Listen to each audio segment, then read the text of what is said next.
Shalom, shalom. Ndabaramukije mwese. Nizera ko mugwe neza kandi muri amahoro. Niteka ridasanzwe. Turabishimira Imana kuba twasubiye kubana kandi mu kwezi kw'icenda inyuma y'indwi imwe mu ndwi yahera ntitwakoze bivanye ko hari utuntu twagoranye, ariko Imana ishimye ko muri ino ndwi turasubiye gukora kandi nizera ko ataguhagarara ku ijambo ry'Imana rivuga ngo tuva mu bwiza tuja mu bundi. Ego mu kiganiro rero cuno munsi dufise tugira dushire umushinge w'icigwa tugira dutangure kwiga turiga kuwa kabiri kuwa kane tubandanya ko ni cigwa kirekire abantu benshi novuga usanga ni kimwe mu vyigwa abantu benshi bakunda bigoye kumva, abantu benshi bariko barabivuga ko kuko bamwe canke usanga abantu bavuga ko ugutandukanye, ariko rero tuzoba turiko turaraba mbega ijambo ry'Imana rivuga iki kuri bino bintu. Ico naco nico bita ikirangamisi c'Imana, ibihe vy'iherezo, ibintu ibihe vy'intango, mbega hari ibihe bimeze gute. Turiko turiga ibihe tuzohagarara cane mu bihe turimwo, kuko uzi aho biri ijambo ry'Imana rivuga ngo bene Isakari bari baciye ubwenge ko baramenya ivy'ibihe. Rero iyo uciye ubwenge umenya ibihe, Yesu yavuze ngo iyo mwari kuba muzi ubwenge mwari kumenya guharura imisi yanyu yo kumenya ivy'ibihe vyanyu.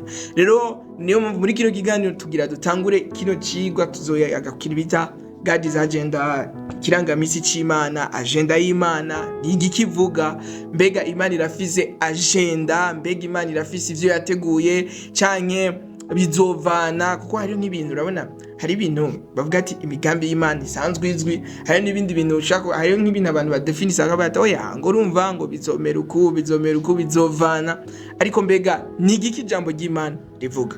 Aho niho tugira duhere muri kino kiganiro, muri kino cigwa ikirangamisi c'Imana. Nagira duhere hano hantu dutangura dusoma muri Yesaya igice ca 46 ku murongo w'9 n'uw'10. Avuga ngo mwibuke ivyabanje kubaho kera, kuko ari jewe Mana atayindi, ni jewe Mana nta yindi duhwanye. N'Imana ikiravuga ngo mera kwitanguriro nkavuga ivy'iherezo, ngahera no mu bihe vya kera nkavuga ibitaraba, nkavuga ntimigabo yanje izohama, ngo kandi ivyo nzogomba vyose bizoshika.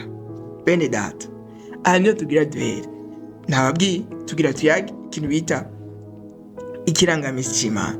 Imana iravuga ngo mpera mu ntanguriro, mpera mu vy'imbere. Imana iri inyuma y'ibihe, Imana yacu iri inyuma y'ibihe, iri inyuma ya calendrier.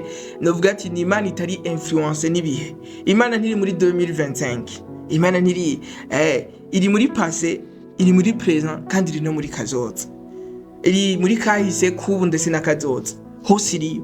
Na niyo mpamvu Imana iri kiravuga, Imana iri kiravuga irashobora kuvuga ukibaza ko yavuze ubunyene, ariko ugasanga yo yavuze, kuko Petero niyo yavuze ngo ivyo tuzobibona. Yavuze ngo imyaka 1000 imbere y'Imana n'umunsi umwe. Rero nimba ivyo ati ndaje vuba, kuko ugiye kuraba Yohana ariko arandika yaravuze ngo ndaje vuba. Ucibona yuko Imana yavuze ngo ndaje vuba, ujumenga byaca biba mu ndwi zibiri, mu ndwi zitatu, mu kwezi kumwe, mu mwaka umwe, ariko haraciye imyaka igihumbi na bitaraba. None Imana yarabeshe? Oya, ntiyabeshe. Ariko dukwiye kumenya yuko burya ibitabaye suko bidahari, mu migambi y'Imana biriho. Ico bita calendrier y'Imana, ni ikirangamisi c'Imana, nivyo turiko turigako agenda y'Imana. Imana irafise agenda. Ico twomenya cyo nuko Imana yacu ari Imana ifise urutonde, nta kintu na kimwe kiba kuguhurirana. Urabona hari nk'igihe novuga ati bishika ugasanga ari kuragenda ukubise akabuye kaguye kurindi, cyo tuvyita ngo vyawuriranye. Rero ku Mana ivyo ntibibaho. Ikintu cyose imbere y'Imana cyarateguwe. Nimba ubwo buzima uri kurabamwe no munsi, ikintu cyose hariyo amakondition, hari ibintu Imana yashizeho bituma ubwo buzima buriko burabaho. Urashaka kuba ati no Imana yarateguye ko nkena? Oya, Imana ntiyateguye ko kena, ariko hari ibintu Imana yateguye. Iravuga ati ni wakora bino bintu ibi bizogukurikirana. Ivyo by'Abisirayeli iravuga ati okay Bisirayeli rero hari ico mumenya, hari urufu hakaba n'ubuzima. Imana yarateguye inzira y'urufu, irategura n'inzira y'ubuzima. Ikirababwira ati hitamwo ubuzima. Bisigura ngo ibintu vyose Imana yarize ati nibafata inzira y'umuhezagiro bazohezagirwa nyene. Yari biziganda ati ngani nibafata inzira y'urufu bazovumwa, kuko Imana isanzwe izwi ibintu, isanzwe izi ibintu vyose. Niyo mpamvu turiko turavuga ku kintu bita ikirangamisi c'Imana, kuko Imana isanzwe yarashizeho ibintu vyose. Itanguriro turaba nkuko twabibonye muri Yesaya yaravuze ngo Imana burya, Imana mbere niyo yavyivugira, avuga ati jewe mvuga iherezo mu itanguriro. Novuga ati iherezo, Imana novuga ati twebwe abantu dutangura kubaka umushinge tukagenda turaduga, ariko yo Imana yo itanguye umushinge, bisigura novuga ati charpente, umusakaro, sinzi ukuntu bivuga mu Kirundi. Ivyo gusakaza biba vyamaze kubaho. Imana itanga umushinge iba yamaze guheza vyose, kuko Imana irinze. Donc nimba Imana hari ico yavuze, nimba uno munsi isi iriho, Imana ntiyari gushiraho isi itazi uko izobandana. Rero twumva yuko hari ico bita calendrier y'Imana.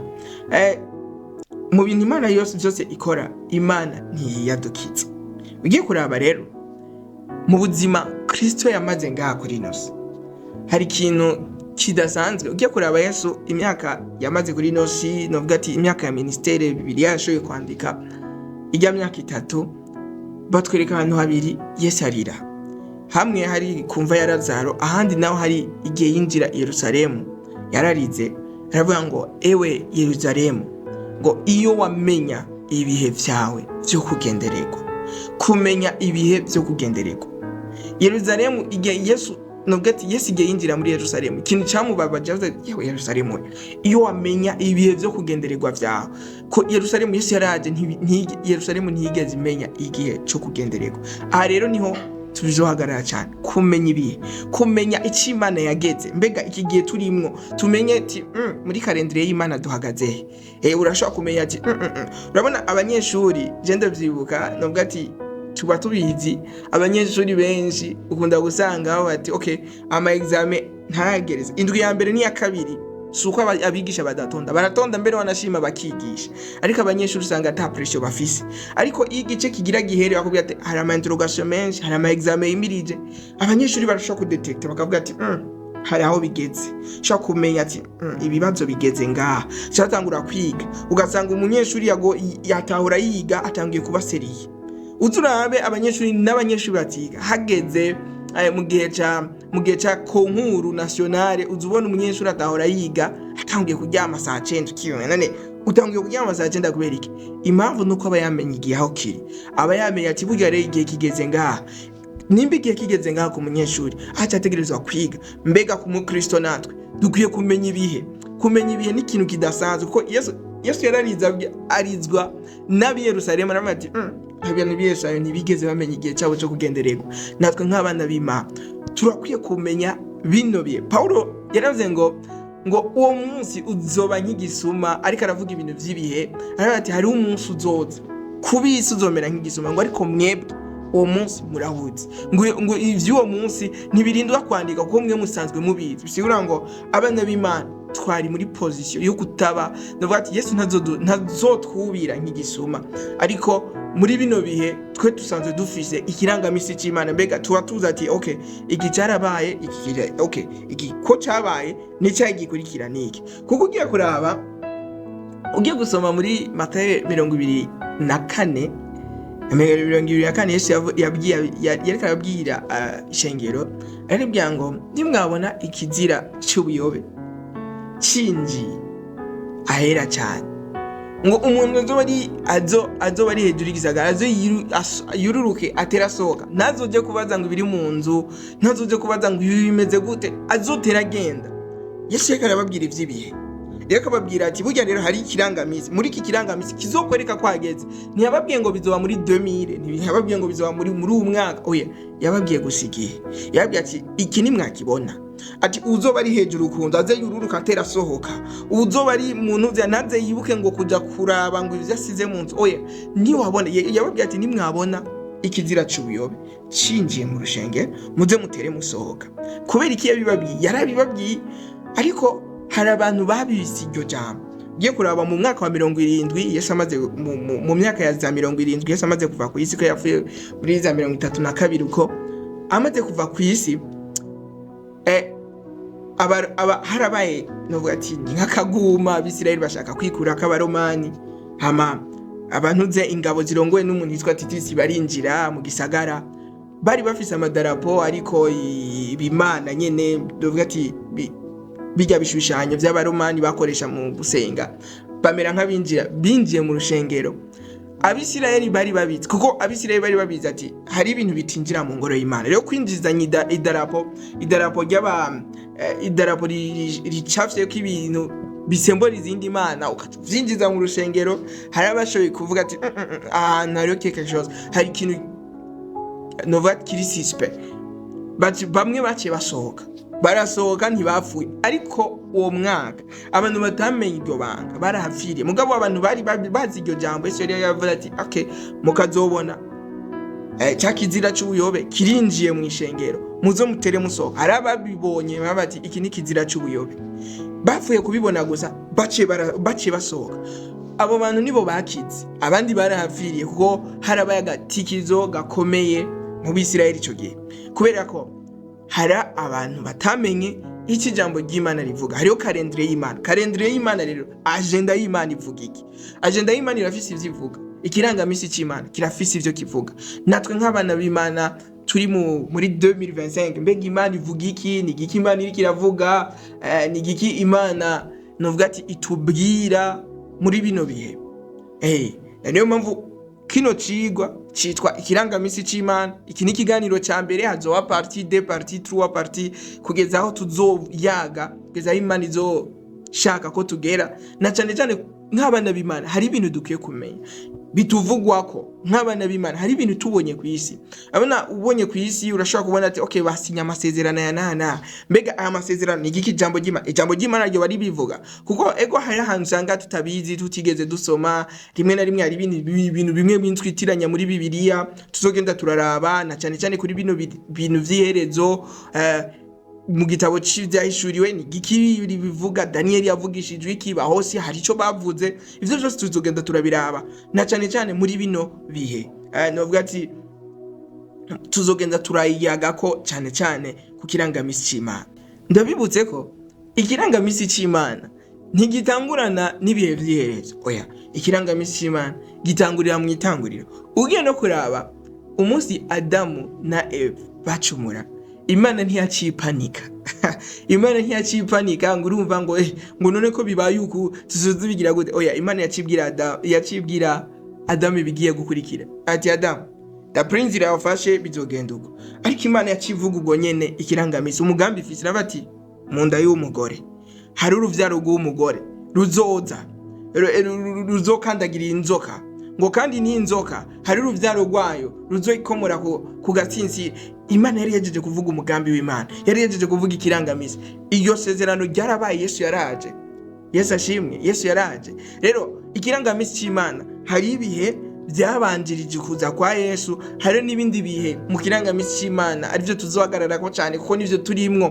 ko ivyabaye ugiye gusoma mu gitabo ca Matayo n'umuntu yanditse ubutumwa bwiza ugiye kuraba nka Yohana yanditse ubutumwa bwiza avuga kuri persona yavuga kuco Yesu ari Matayo we yavuze ubutumwa ugiye gusoma igitabo ca Matayo cyo kiratomora neza gitanga Yesu nk'ugushitswa novuga ati kubuvugishwa kuko navuga ati Matayo ugiye kuraba ibintu byinshi yanditse yaje ati ngo bice biba nkuko handitswe ngo yaguma garukana ubuvugishwa buzana ico cyari kirangamisi kuko Yesu hari ibintu byinshi Yesu yari yaravugishijwe ko azoza bizogenda uko rero Matayo yacaguma abishiramparare ati Yesu yakoze iki ngo bica bimera nkuko handitswe ngo nkakarero ku musaraba Yesu yacikanye kare gira bamuvuna amaguru ntibabaye bakimuvuna amaguru nkuko Yesu intuzenya amataje bango nkuko handitswe ngo nta gufa na rimwe ryo mu magufa yo rizovunwa ibintu nk'ivyo rero hariho ikirangamisi c'ivyabaye imbere yuko Yesu aza hariho ikirangamisi cyo mu bihe by'iherezo arico gihe turiko turaba ashaka kuba ati none turi mu gihe cy'iherezo ati ibi bintu shaka ari scam kuko giye kuraba abantu bakijijwe kera muri za 70 bari biteze Yesu yuko acaza, bari biteze yuko Yesu ucaza. Hariho nk'abantu je navutse vuba ariko narumvise inkuru abantu bavuga yuko mu myaka y'ibihumbi 2000 harabadutse ngo nigihe cyanyuma Yesu agiraze ngo abantu baradandaza utuntu twiwabo bihera atagarutse. Urumva rero abantu yanje bati burya nkikari scam, ariko tuzoyaga kuri tugira duhe aho tuzohera ariho tugira duhereze uno munsi ko mu kiganiro gikurikira tuzobandaniriza ni kuri iki kintu bita ibihe vy'iherezo.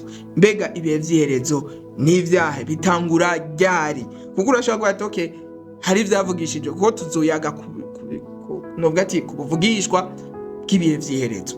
Ubuvugishwa bw'ibihe vy'iherezo buvuga iki? Ibihe vy'iherezo donc ntigiki giteguwe mu bihe vy'iherezo. Mbega twaba turi mu bihe vy'iherezo canke cyatanguye ryari? Nivyo tugira turabire hamwe. Igihe cy'iherezo cyatanguye ryari? Ugiye gusoma mu vyakozwe n'intumwa igice cya 2 ku murongo wa 17 Petero yaravuze ngo ati bizoba mu misi y'iherezo ngo niko Imana yagize ngo nzosuka mpwemu wanje kuba ari n'umubiri bose, ku bahungu n'abakobwa banyu ngo bazovugishwa nanje, n'imisero yanyu izovuga ivyo yeretswe, n'abatama banyu bazobona inzozi. Petero yavuze ngo yariko arashingira intara ngo bizoba mu gihe cy'iherezo. Bisigura ngo umunsi mpwemu yera yatse twari twinjiye, twari dushiftinze, twari tugeze ahantu bita mu gihe cy'iherezo. Igihe cy'iherezo gitangura ryari? Gitangura umunsi Yesu mpwemu yera aza kwishengera, umunsi wa Pentecote. Kuko Petero yavuze ngo Yoweri niwe yabivugishijwe, menga niba neza niwe yabivugije avuga ngo mu gihe cyanyuma nzosuka, mu gihe cy'iherezo nzosuka mpwemu wanje kubari n'umubiri bose. Umunsi rero mpwemu yera yasukwa twari twinjiye mu gihe cy'iherezo. Ivyo rero dukwiye kubimenya. Usomye mu bihe vy'iherezo urabona ko ibihe vy'iherezo bitangura ryari? Bitangura umunsi wa Pentecote. Guhera umunsi twari twinjiye mu bihe vy'iherezo. Na niyo mpamvu rero cha tumenya ati rero turi mu bihe vy'iherezo. Ibihe vy'iherezo tubirimwo n'ibiki bivugwa mu bihe vy'iherezo. Twumva ko ibihe vy'iherezo bitangura ryari? Bitangura mpwemu yera agarutse. Igihe mpwemu yera yaza kwishengero isezerano rya mpwemu yera rishize umunsi wa Pentecote niho ibihe vy'iherezo vyashika. Mbega mu bihe vy'iherezo ikirangamisi c'Imana kivuga iki? Nico cigwa tuzoca turaba. Mbega twamaze kubona ko turi mu bihe vy'iherezo. Mbega nibiki biteguwe mu bihe vy'iherezo? Nibiki bigiye gushika? Mbega tubonye bino kuko twamaze kubona ko turi mu bihe vy'iherezo. Tumaze imyaka irenga 1900 turi mu bihe vy'iherezo. Mbega ku mpera y'ibihe vy'iherezo kuko twe turashaka kuvuga ati peut-être none ikigihe cy'iherezo kizomara igihe kingana gute? Mbega Bibiliya hari ico yo bibivuga ko? Ivyo byose tuzobibona. Rero nubwo ati nkuko twabibonye kumenya ikirangamisi c'Imana bituma umenya ico gukora, bituma witegura, bituma ubuzima bwawe nubwo ati bwiyarinya buja ku murongo n'ijambo. Kuko ijambo ry'Imana ngo abantu banje bishwe no kutamenya. Hari ibintu bimwe ushobora kumenya. Burya abantu barimbutse ku gihe ca Nowa suko batari novuga ati suko batari bumvise oya bananiwe no gutahura ibihe bigeze. Kuko bobo baramati okay ivyo bintu twari twaravyo basokuru ivyo ntavyo bigeze babona bakagira ivyitwazo vyinshi. Burya hari ubuzima womenya yuko novuga ati uno munsi bakubwira ko ejo uzofejo. Hari ibintu bimwe wohindura uno munsi. Hari ibintu bimwe wahora ukora wocu hagarika gukora ukavuga ati okay nzofejo reka nkore kino, kubera ko uzi igihe usigaranye. Igituma abanyeshuri bamenye uko ikibazo cegereje bashiramwe efano ko bamenye ibihe. Rero natwe nk'abana b'Imana turakwiye kumenya ibihe. Turabe mbega twaba tugeze muri bibihe vya nyuma bizomara igihe kingana gute? Mbega aho tugezeho dusigaje igihe kingana gute? Ivyo tuzogenda turaba ico Bibiliya ivuga. Ni vyahe bimenyetso tumaze kubona, kuko hari ikintu gishobora kuba ari kimenyetso kibaye ariko ntumenye ati mbega kino kimenye kuko ntavyuzi ntuzi ko ari kimenyetso burya kivuga ikintu kidasanzwe, gitanga sinyi dasanzwe. Nkuko twabibonye Abisirayeli barabonye yuko ikizira cy'ubuyobe cinjiye, mugabo hari ababifasha ibisanzwe. Nkuko natwe dushaka kuba twama tubona ibintu mbega turiko turabona izi ntambara ziriko ziraba, okay ni ntambara ziriko ziraba zisigura iki? Ni kubera iki ziriko ziraba? Ni kubera iki biriko biraba? Ijambo ry'Imana rivuga iki? Mbega ijambo ry'Imana ryoba ribivuga kwiki? Ivyo rero nivyo tuzokwigira hamwe muri kino cigwa c'ibirangamisi, ikirangamisi c'Imana. Rero ndabatumiriye mu kiganiro ca jeudi ku munsi wa kane, turiko turabiyagako. Mwarahezagiwe cyane, naho ubutaha.